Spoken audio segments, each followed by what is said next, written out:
Dobré ráno všem. Máme 5 hodin, začínáme se stavbou Vitrixe.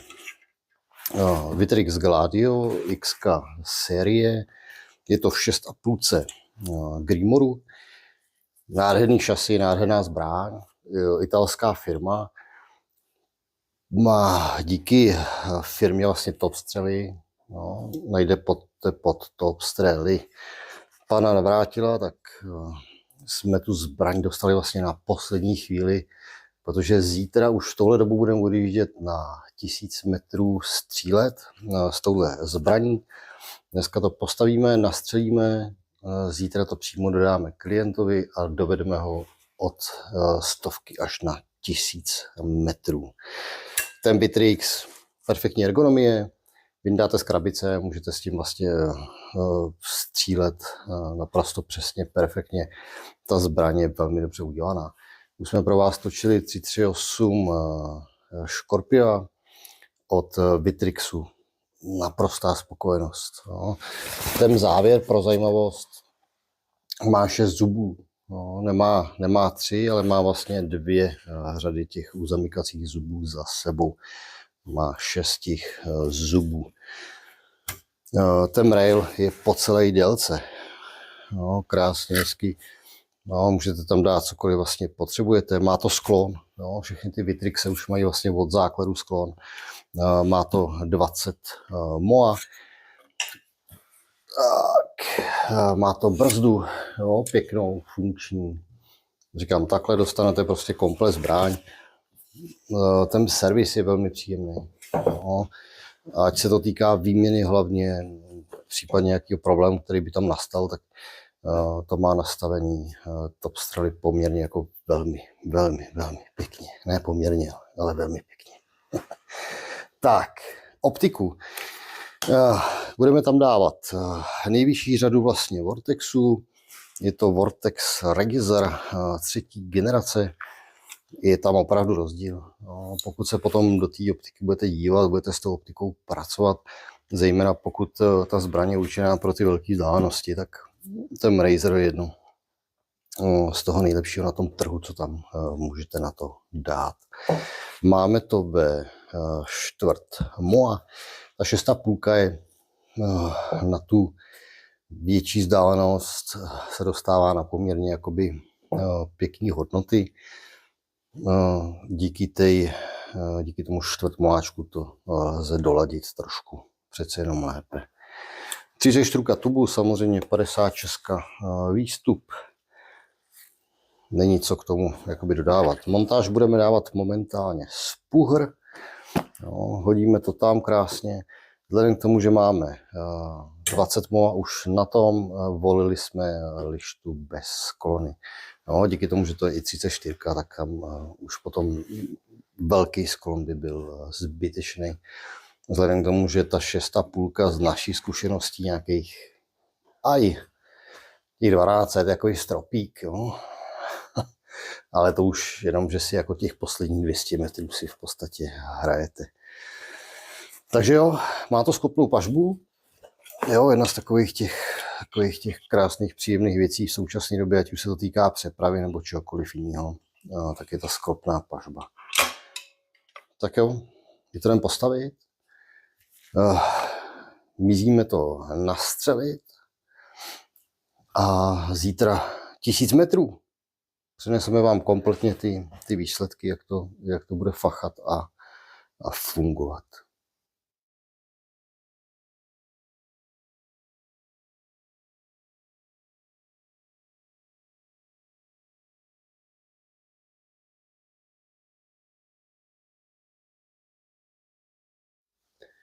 My máme postaveno. Možná otázka, kde jsou nožičky. My jsme zase důvěřovali nějakému dodavateli, nějakému výrobci. Byli jsme dovoleni, že budeme přednostně jakoby odebírat, budeme s tím stavět ty flinty. Stejně jako u montáží se nám to zase nepovedlo. Takže jsem slíbil panu Navrátilovi z Top Střely, že napíšu milionkrát na tabuli, budu odebírat pouze od Top Střely na internetu, Top Střely a nikdy jinak. No, takže čekáme vlastně na originální nožičky od přímo jakoby dodávaný v rámci konfigurace s Vitrixem. Už u toho samozřejmě do budoucna zůstaneme. Takže Vortex Razor 3 generace čtvrtmoa, je to 630 česká, zvětšení 34 56. Montáž spůhr, nožičky přijdou. No, brzda, tovar, originál. Jedem za Davem do Warzone to nastřelit na 100 metrů. Lapnem to samozřejmě, takže ještě spousta krásné práce. A zítra kilometr. No, celý to budeme dokumentovat, i ten kilometr, takže uvidíte sami.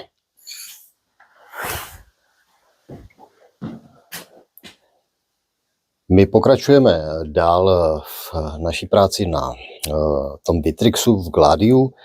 Jsme na střelnici Warzone na 100 metrech. Teď to nastřelíme, vylapujeme to. Zároveň s tím uděláme tady Seviš Axis 2. Obě dvě jsou to 6,5 Greenmore. Budeme mít i krásné takové srovnání, střelíme si těch 100 metrů. Obě dvě ty zbraně vlastně vyladíme, zmíříme si rychlost, tak aby jsme zítra na těch 1000 metrů s oběma těma zbraněma došli až krásně na ten kilometr.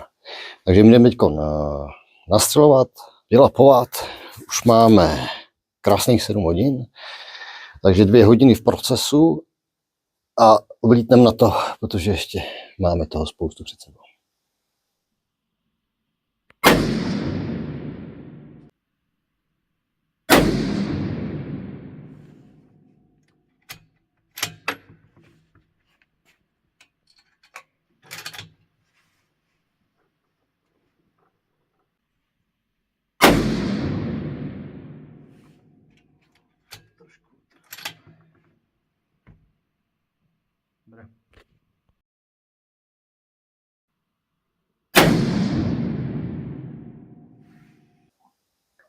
My jsme si teď střelili Vitrixe to Gladio. Nastřelili jsme to, vylapovali jsme to. No, jsme tady na 100 metrech, vlastně 2 v jednu jsem urval, no, ale jinak díra v díře, takže tam je to v pořádku. Máme na tom Vortexe toho Razora, super, těším se, až budou konečně nožičky, pak to bude trošku jiná jízda. Zároveň jsme si střelili taky v 6,5 Seviš Axis 2. Rozdíl mezi tím, takový paradox, tohle je 24 hlaveň, tady to je 22 hlaveň. Abyste měli představu, no, Vitrix Gladio nám chodil 783,3 metrů za vteřinu v rámci ústěvové rychlosti a ta Axiska o 2 palce míň 767,8 metrů za vteřinu. Stejný náboj, stejná série, stejný výrobce, no, je tam takový malý rozdíl mezi v té rychlosti. Samozřejmě na ten kilometr bychom potřebovali trošku tu rychlost vyšší, ale budeme kouzlit s tím, co máme a uvidíme, jak to dopadne. Každopádně pocitově, jo, pokud budu srovnávat rovnou ty 2 flinty, které mám tady 6,5 spoušť.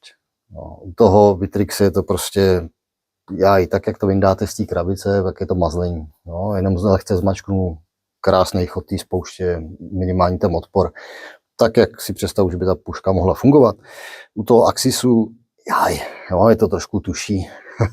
Je to samozřejmě o zvyku, nebo ta spouště stavitelná, dá se tam ten odpor měnit. Určitě je to krok, ke kterému přistoupíme, no, a upravíme tu spoušť. Takže optiky, Razor je bez debat. No, tak ty peníze, které za to dáte, tak tam samozřejmě v tom vidíte. Paradoxně ta Meopta tady je Meoforce, není zas tak daleko od toho Razoru jakoby finančně, ale v rámci toho, co bych volil já třeba osobně, tak bych volil určitě toho Vortexe. No, bez debat. Je tam jenom šílený ten Zero Stop. No, jinak je to fajné. Dobro, zítra 1000 metrů, obě dvě tyto zbraně. Krásně si tam uděláme srovnání přímo. Střelíme si to, řekneme si zhruba, kolik bylo, kolik jsme klikali, kam, jak. My teď na základě té rychlosti, na základě toho náboje, který budeme zítra používat v jedné sérii, uděláme tabulku a připravíme to pro kluky, aby s tím mohli pracovat. Jedem dál. Tak, jsme na střelnici Střelná, už jsme dojeli, je tady všude sníh, je krásných minus 10 stupňů, takže nám to bude zase trošku stlačovat dolů. Uvidíme, změříme rychlost, za chvilku to postavíme. Chlapi už nám najíždí, máme dneska zhruba nějakých 12 lidí, kteří budou střílet, budeme střídat různé vzdálenosti. No, je pěkně, jdeme na to.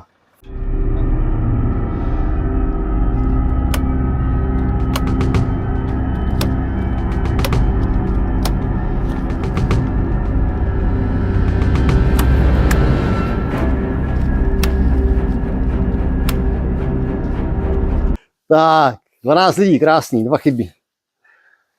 Aj. Kdo nemá střelených 300 metrů? No, dobrý. 500?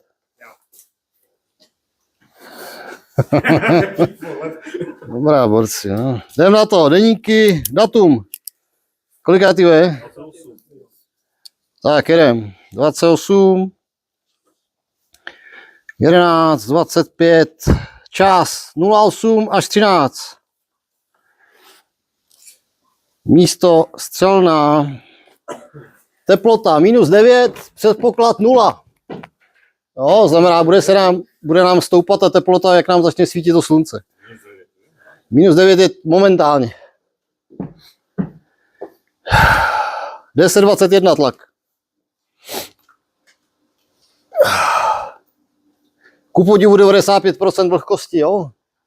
Klidně si napíšu kilčo. Ano, z kouvíčku někdo hoďte z minula? 480 z minula. Výborně. Zbraňový systém, píšu si zbraň, ze který budu pracovat. Náboj, píšu si ráži, HPBT, jo, 308 HPBT, 6,5, já vím, OTM, co mám. Sérii najdu na krabičce. Ta série je důležitá, chlapi, fakt si ji pište. No. Byť od stejného výrobce je každá sérijná.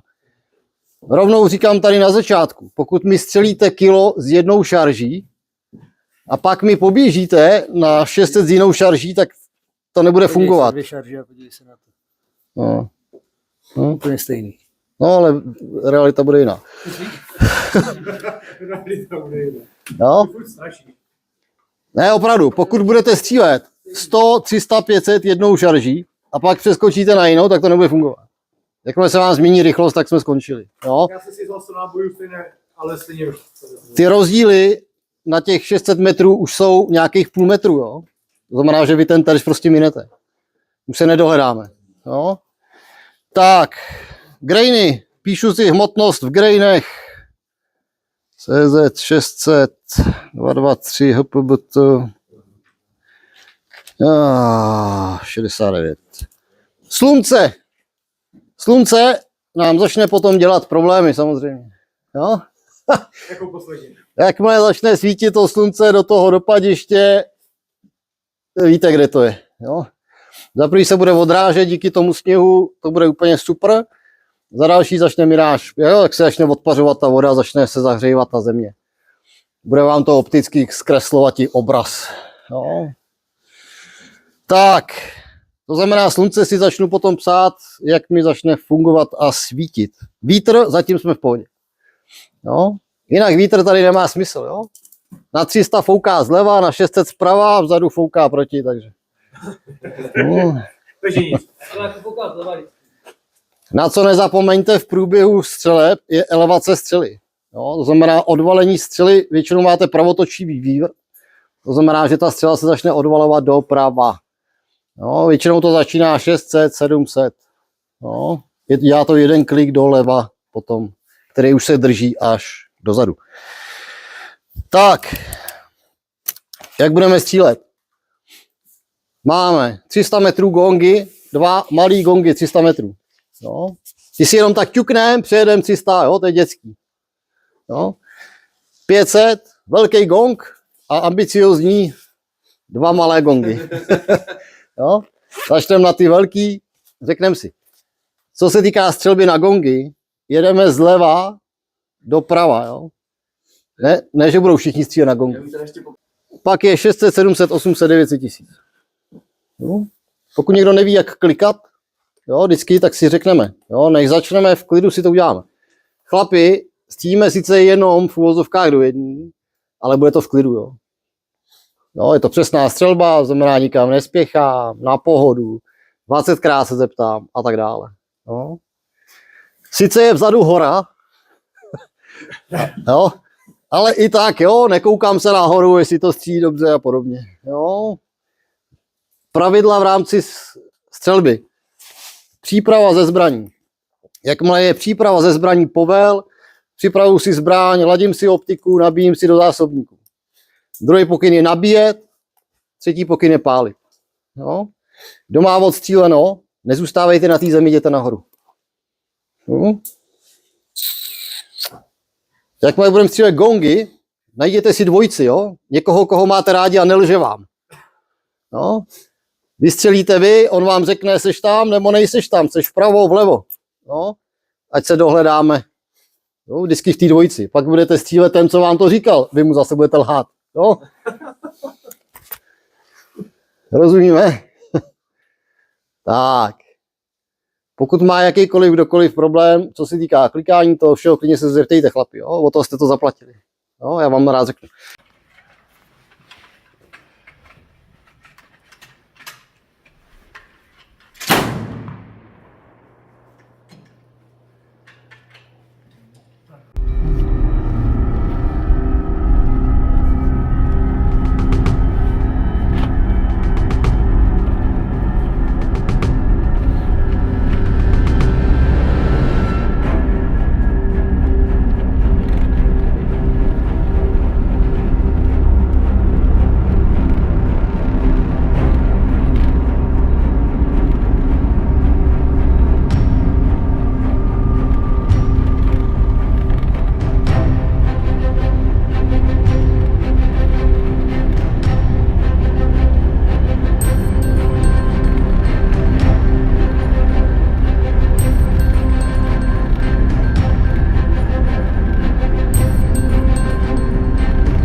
Máme tady shrnutí vlastně ty flinty, to Vitrixe. Jedná se o Vitrix Gladio X Series 6,5 Greenmore 24 palců hlaveň. My jsme vám ukazovali, jsme to postavili, nastřelili jsme to, vylapovali jsme to, předali jsme to vlastně klientovi a náš střelec vlastně s tím střelil krásných 900 metrů. Shrnutí. Ty zbraně Vitrixy, my se s nimi potkáváme poslední dobou jakoby poměrně čím dál tím častěji, jsme za to rádi. Stavili jsme tu 338, jaj, to je koncert. No. Myslím si, že i pokud bych srovnával, máme za sebou poměrně hezký srovnání s Vitrix Scorpio 338 anebo Sakoem 10 ve 338, tak Tak jo, tak já budu chtít Vitrixe. Aha. Tady ta 6,5. Chodí to nádherně. No, tak jak to rozbalíte z krabice, opravdu tak, jak se inzeruje, vybalím to z krabice, dobře to osadím tou optikou, tak s tím můžete opravdu střílet rovnou. No, ten střelec vlastně s tím nikdy nepracoval, nikdy nestřílel dálkovou střelbu a no, ještě neměl k tomu ty nožičky, které díky jisté nejmenované firmě se to nepovedlo. Tak s tím střílel 900 metrů vlastně jakoby s oporou obek přední. No, nožičky jsme zaplať pánu díky panu Navrátilovi, tak jsme je osadili k italské pušce italské nožičky, takže firma Rome, říkám to dobře, jo, firma Rome, spokojenost, no, naprosto. Dal se tam samozřejmě rail, díky tomu rozhraní, který ta puška má trošku atypický. Jinak paráda, brzda od výroby rovnou hozená na to, super. Optika, Vortex, Razer, v Moáčku, 3. generace. Na tom trhu asi moc toho, jako, co by se dalo třeba s tím srovnávat, nebo v rámci poměru ceny a výkonu. Ta čistota toho skla, krásně se s tím pracuje, čitelnost toho pěkání. No, ten Vortex, povedlo se jim to. Takže za mě, pokud scháníte pušku v nějaké střední třídě, chcete dobrou dostupnost, chcete, nedej Bůh, pokud se něco stane, tak kvalitní a dobrý servis, který je za prvě v Evropě, za další top střely v rámci pana Navrátila nikdy nebyl problém. No, cokoliv jsme kdykoliv, jakkoliv potřebovali, vždycky nám vyšel vstříc, vždycky to bylo jako super jednání, takže doporučujeme. No, v té kvalitě opravdu nemám co dodat. Výhoda toho Vitrixu, moc lidí to třeba neví, že můžete vlastně vyměnit ty hlavně. No. Jedná se to v rámci servisu, odstříte hlavě, můžete ji vyměnit a díky tomu, že to šasí je v podstatě jaký, dá se říct modulární, tak na to můžete dát úplně jiný hlavně. No. Můžete tam dát ať už změnit ráži, dílku hlavně a tak dále. No. Takže ta variabilita je tam poměrně pěkná v tom. Jak jsme střelili, jste viděli, jak jsme stavili. Nemám k tomu co. No, Vitrix Gladio doporučuji. Určitě bude na snadě taková ta otázka, vždycky mi píšete do komentářů. To je super, pište. Hned jak budu mít čas, tak vždycky odpovím. Jestli bych si já vybral osobně Tiku, tak 3, 6,5 nebo Vitrixe, vybral bych si Vitrixe v současné době. No a za mě tam vidím takový ten posun v těch technologiích, v tom zpracování. Je to přece jenom trošku někde jinde. Děkujeme moc za sledování. My to jdeme jenom dopucovat, vrátit zpátky našemu střelci a těšíme se s vámi na další videa.